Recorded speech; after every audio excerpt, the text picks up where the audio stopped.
কালি মই গুৱাহাটীত যাম হয় নেকি ৰাতিপুৱাই হয় কিন্তু গুৱাহাটীততো বহুত পানী কেনেকৈ যাব গুৱাহাটী বহুত পানী পানীটো পানী কালি অলপমান শুকাব এই দুদিনৰ পিছত কালি শুকাব কিন্তু গুৱাহাটীত নগ'লে কেনেকৈ হয় য'ত নেকি আমাৰ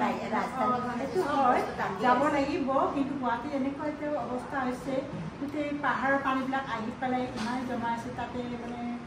যিখিনি মানুহ আছে সেইখিনি মানুহে কৰিব নোৱাৰি গৈছে আৰু সেইকাৰণে আমি ইয়াৰ পৰা যোৱাটো খুব ভয়াৱহ হৈ আছে কিন্তু ভয়াৱহ হৈ আছে কিন্তু আৰু এটা কথা ভাল কথা ক'ব লাগিব আমাৰ নলবাৰীত লাগিব পানী নাই গম পাইছে আপুনি মন কৰিছে নে কথাটো নলবাৰী একেবাৰে ধুনীয়া ৰাস্তা এতিয়া আমি মানে আমাৰ স্থানীয় বিধায়কক এইটো আমি কমিশ্যন ল'ব লাগিব কাৰণ কি জানেনে যোৱা বছৰলৈকে আমাৰ নলবাৰীত সদায় কয় যে তলি নলবাৰী কেৰাহীৰ তলি তাৰ মানে পানীটো উলিয়াব পৰা ৰাস্তা নাই যি নহওক এইটো এটা যি বিশেষজ্ঞবিলাকে কিবাকৈ হ'লেও আমাৰ এইটো এটা সমাধান কৰি দিছে যদি বিদ্যাপুৰ পানীৰ তলত আছিল এই বিদ্যাপুৰৰ পানী নাই খুব ভাল লগা খবৰ আমি সেইকাৰণে আমি জয়ন্ত মল্ল ডাঙৰীয়াক লগতে পৌৰ নিগমকো ধন্যবাদ দিব লাগিব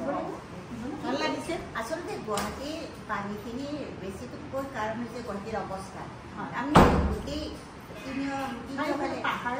পাহাৰৰ কাৰণে ব্ৰহ্মপুত্ৰ নদীৰ গোটেই পানীখিনি কঢ়িয়াব নোৱাৰিম আৰু কঢ়িয়াব নোৱাৰিলে গুৱাহাটীত বানপানী